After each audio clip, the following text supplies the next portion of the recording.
alaikum wa rahmatullahi wa barakatuh. Alaikum salam. It's a very happy day here with me. Assalamu alaikum. Alaikum salam wa rahmatullahi wa barakatuh. Happy to meet you, Mr. Issa Bantalib, Taligola. Pleasure meeting you too. Wow, mashallah. Amen. Thank you for having us here. Thank you for coming. Mashallah. Yeah. The man you see here is called Mr. Issa Bantalib Taligola.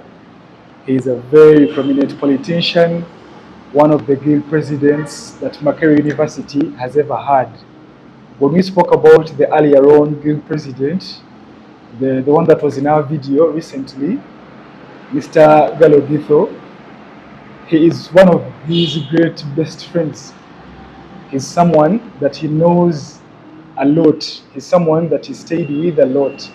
So we got this chance to meet him, and we want to know from him a number of things. One of those things, to know how leadership was in those days compared to the leadership is nowadays, and how they became friends with Mr. Galo Githo, and more about that.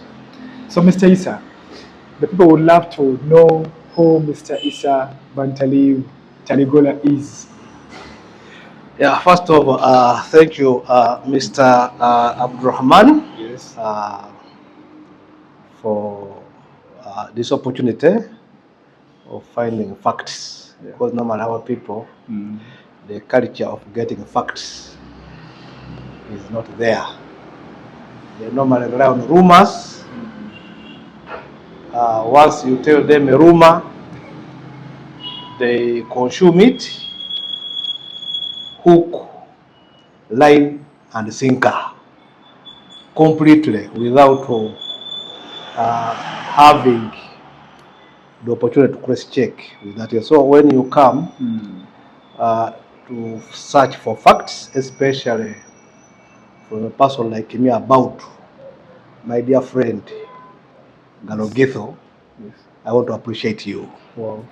I want to appreciate you It's a pleasure. because you are rare.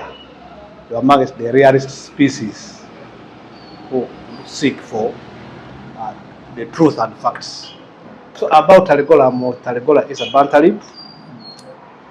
My origin, I'm a Ugandan, and that extent a member of the human species. I come from Parisa. That is the extent I can introduce myself. When you talk about Galo Githo as one of the guild president Makerere has ever had, I want to say he's one of the greatest guild presidents Makerere University has ever had. And to my recollection, he was the 62nd guild president. Not 61st. Either 61st or 65th, around there, because I think I was the 60th. Wow. Then after So you came. Then after me, there was after you. James Opoka. James Opoka. Then after James Opoka, it was him. So I don't know whether it is 61st, but it is When I read somewhere, in between me and him, there was James Opoka. Oh. But he was is a special creature that God gave to us as Ugandans. So you are asking me to talk about Galo Githo. I would finish maybe a week talking about him. Because first of all, he's a brother. He was a classmate of mine. He's a friend. So all those things fused together. Wow. When I'm going to talk about, I'm going to fuse them together. Thank you very much. I joined the Makerere in 1991. And that's the same time Galo Githo also joined Makerere. So you joined in the same year? We joined the same year. He came from SMAC.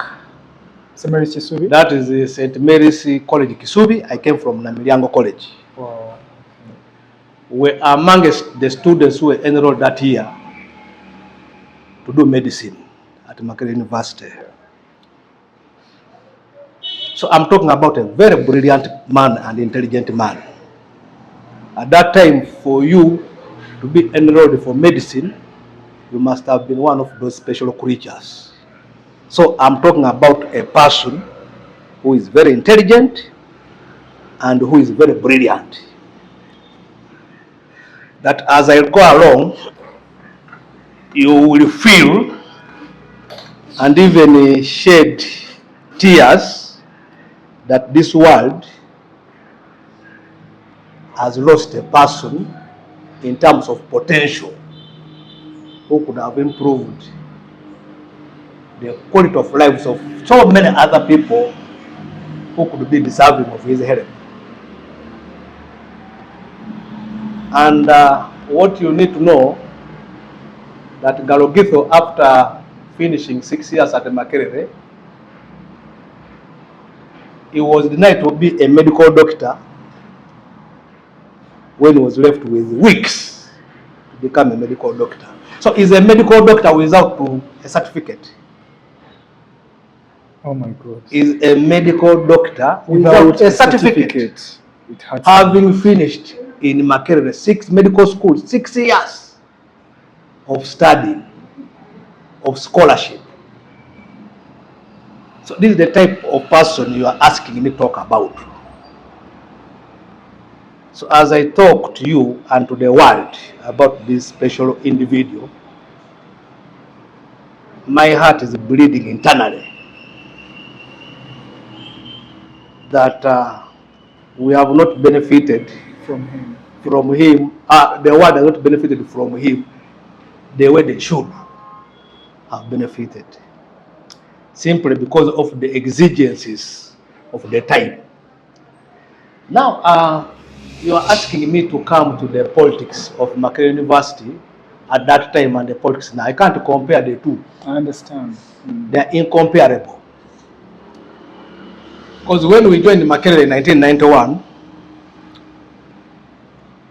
we joined at a time when this government was transiting from the socialist economy to the Bretton Woods institution policies, economic policies of capitalism,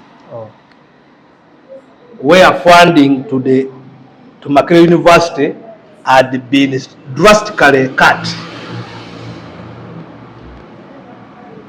And you know, by the time we went to Makerere, before we went to Makerere University, the public was funding free tuition to the students. The public was providing the cost of living at the university. That in terms of free food, free accommodation in those halls of residence. You hear about Lumumba, Northcote. Was this for some students or the entire? Every student, as long as you enrolled in Makerere. That was the policy of the government before 1990. The government was funding transport first allowance. There was faculty allowance. There were allowance for books. And then also there was pocket money, which they used to call boom. Pocket money? Pocket money, which they used to call boom. That for every student at campus? Every student admitted in the campus and who was living in the campus. That was the policy of government. Then and before 1990, all those governments were doing that. So once we developed, we transited into the structural adjustment program, the SAPs, which were conditionalities brought by the Bretton Woods institution, IMF and World Bank. Government started cutting the funding. And in 1990, the first challenge was what the students realized that was happening. There was a pushback from the students. Unfortunately, we lost 2 students. The 2 terms. That was the 10th December on the Monday, which was at that time we used to call it the Black Monday. 10th December, we lost 2 terms, 2 boys, innocent boys. through gunshots at the university. So from that period, the university became restive. It became a powder keg of sorts.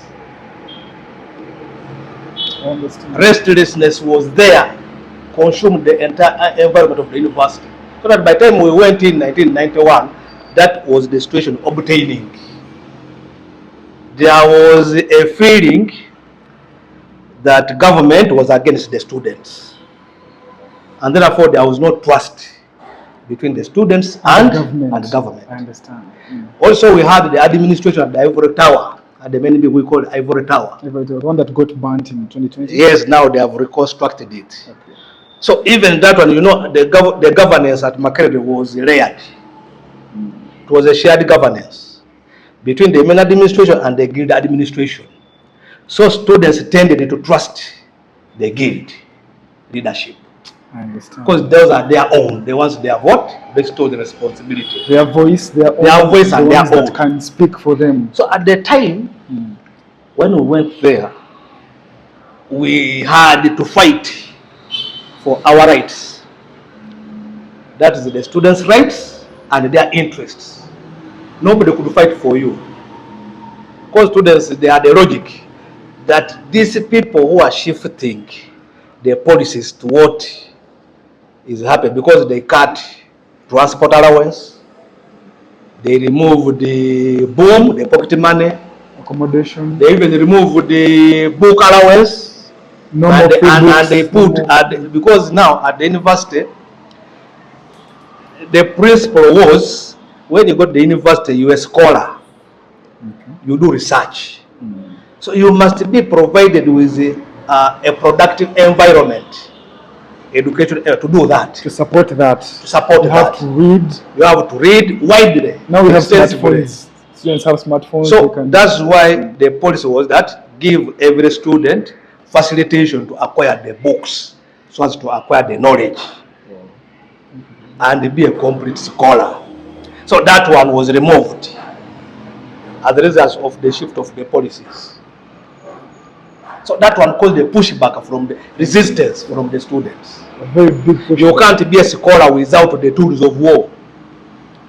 Okay? So they removed the book allowance, transport allowance, and then the boom, the pocket money. How much was the pocket money? I'm sorry to ask. I don't know that, because by the time we reached there, it had been removed in 1990. So by the time we reached there, it had been removed. The books were removed, the allowance for books was removed, transport was removed, and the pocket money was removed. So now there was a tendency now to move further, to move upwards in removing those things. That's why it made Makerere a powder cake. People had to fight to resist. You couldn't remain silent in such circumstances. People would picket. You find students organizing spontaneous pickets, protesting and demonstrating that, what they call strikes. But these were not strikes.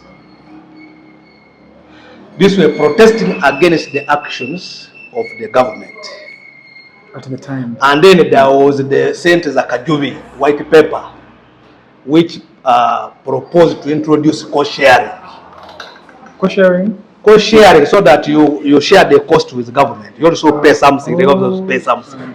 And that students resisted. After that one came during my time, when I was a guild pro 1994.